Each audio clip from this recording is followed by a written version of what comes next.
mentioned the dildo. Okay. There's a reason we mentioned the D word, and that is it came up on Joy Reid's show when Moms for Liberty's Tiffany Justice, to her credit, went on with Joy Reid.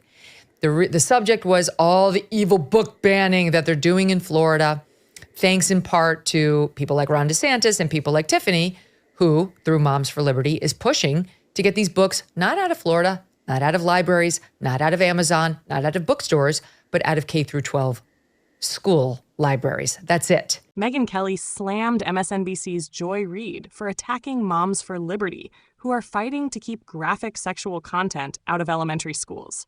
Kelly called Reid's defense disturbing, and she's not wrong. It's sick that some people think this is okay for kids.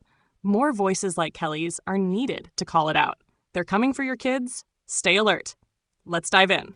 And it led to, in part, the following exchange. Listen to this.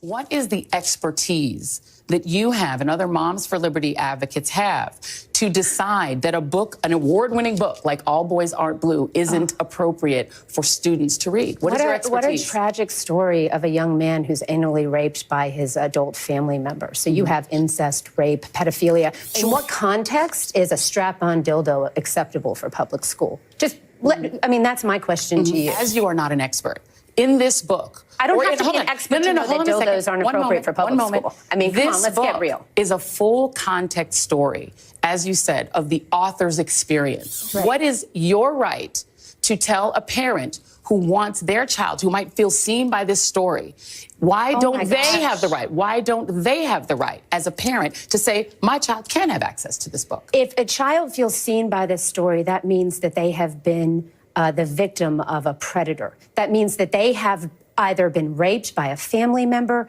What's the child feels seen by this story. You're now making assumptions about it. No, but if a child has been raped, we should do a lot better than put a book on a library You're literally shelf. creating a story behind a child that you don't know. The whole thing is so frustrating. Joy Reid, whenever Tiffany scores a point, Joy Reid tries to interrupt her and shut her down. That's her method of arguing. But Tiffany was Eliana, seriously, what's your expertise to make the point that a book about strap-on dildos or pedophilia or anal rape by a family member doesn't belong in K through 12 libraries and schools? Right. And you don't need expertise to know what's appropriate or not appropriate content for your children to have the stamp of approval of their schools by being in the school library. And the argument about banning books is such a red herring in that if parents proactively want their children exposed to these things, they're within their rights to purchase these books for their kids or to go get them from the public libraries. And to talk with their children about these things and to expose their children to these books. But to have them in the school library for perusal of children without the consent of their parents is not okay. And that is what the objection is to by many, many parents. There are tons of academic expert articles and books, Emily, about the damage done to children in being exposed to content like that too soon. And most of us are pretty vigilant, most good parents, pretty vigilant about making sure our children don't have access to that kind of thing. We put blocks on their phones if they have phones.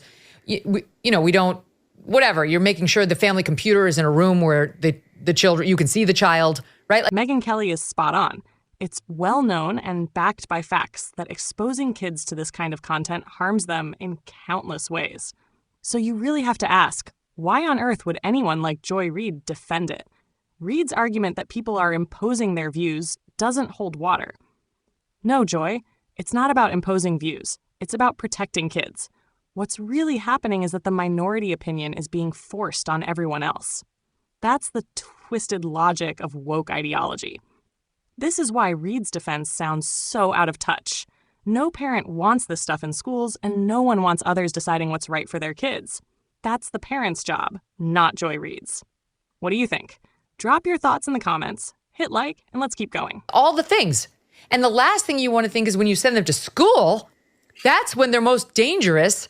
That's when they're most exposed to stories about anal rape and strap-on dildos. And that's another book. I don't know what Joy Reid is thinking. I don't want to know about Joy Reid's weird sexual predilections or what she thinks is okay content for minors.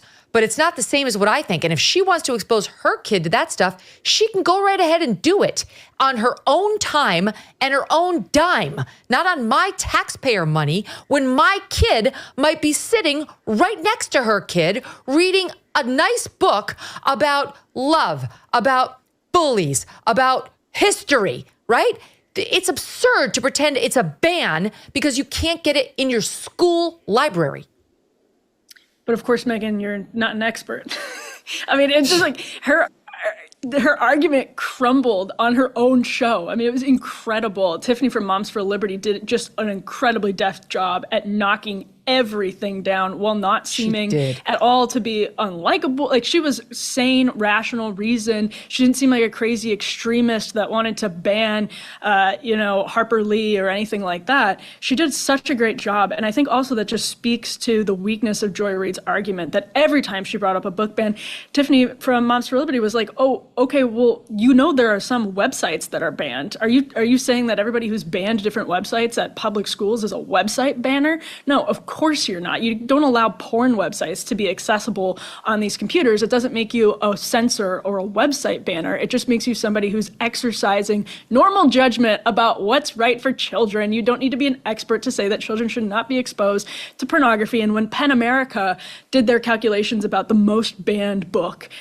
in America, it's actually so funny that they proudly boasted it was genderqueer. And it's like, you just made the argument for your opponent perfectly. Most of these bans have been targeting books. The illustrations in that book, I think a lot of parents have seen them by now because it has been a huge topic of conversation. They're outrageous. They're insane. There's no way the vast majority of parents want their kids to have access to that. And so PEN America, by acting like these books are such victims of censorship, just does the argument for everybody. The vast majority of these bans are targeting obviously inappropriate books that you don't have to have any sort of political allegiance to one side or the other to look at that and say, okay, well, if that's a ban, then us not keeping Hustler in the school library is a ban too. Megyn Kelly made an excellent point, and so did the other guest. I can't remember her name right now, but she nailed it. Here's the thing. I'm no expert, but wokeism feels like a total inversion of common sense and morality.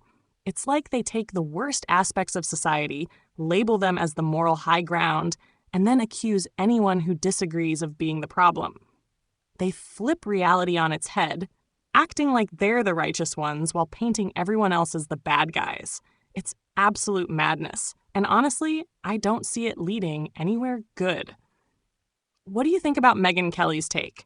Share your thoughts in the comments, hit like, and subscribe for more. Stay safe, and I'll see you in the next one.